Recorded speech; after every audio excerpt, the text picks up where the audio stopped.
Pak Hendro.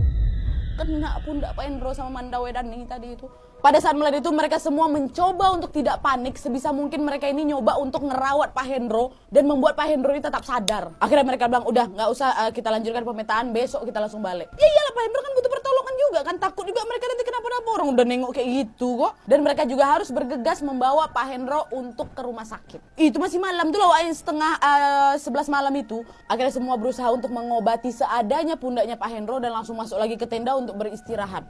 Mereka semua mencoba untuk menenangkan diri untuk perjalanan besok pagi balik. Tapi sayangnya malam itu gangguan gak langsung berhenti, Wak. Tidak.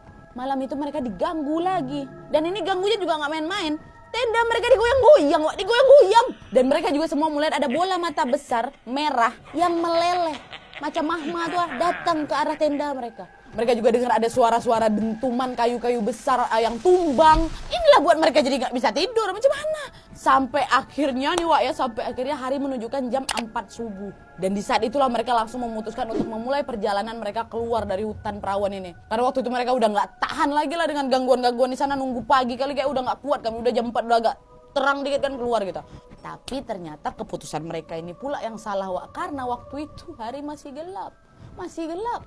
Belum cerah kali orang dalam hutan. Macam mana lah pula tutup apa pohon kan. Pencahayaan masih minim kali dan wilayah di hutan itu masih kayak dipenuhi sama rawa gambut Wak. Membuat jalan yang mereka lewati pun sangat susah untuk dilalui lah. Dan karena hal ini pula lah membuat rombongan Evan dan kawan-kawan ini terpisah. Waktu itu Evan, Erham, Pak Atul, gendong Pak Hendro. Berempat nih mereka. Terpisah sama Dani, Ringo, sama Ruken. Waktu itu Evan sama Erham sempat nyari nih kawan dia bertiga ini. Tapi malah dilarang sama Pak Atul kan. Jangan. Kalau kalian mencari kawan kalian dulu, nanti makan waktu lagi. Mending ini tengok nih Pak Hendro udah banyak kehabisan darah. Dan Pak Hendro pun waktu itu udah kayak mulai pingsan gitu Wak. Akhirnya mereka pun tetaplah melanjutkan perjalanan berempat ini duluan kan. Dan sekitar jam 12 siang Wak, saat mereka sudah setengah perjalanan, Erham yang sedang mendapat giliran menggendong Pak Hendro, tiba-tiba tersadar bahwa Bro, kenapa Wak?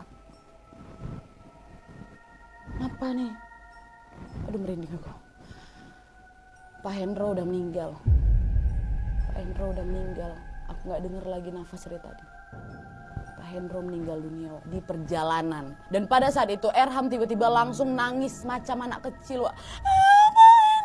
Pak Hendro, kata dia kayak gitu. Padahal Erham ini dikenal sebagai tukang kelahi Wak. Jadi macam Erham ini dikenal yang paling kuat lah di antara rombongan itu. Dari itu nangis macam anak kecil ya. Pak Atul waktu itu cuma udah tenang Erham, tenang, istighfar, udah nggak apa-apa, yuk kita langsung balik. Makanya sekarang jangan kau nangis, sudah tenang. Bang Evan yang nengok itu cuma bisa nahan panik aja lah takutnya. Karena kenapa Wak, samar-samar Bang Evan ini melihat ada sosok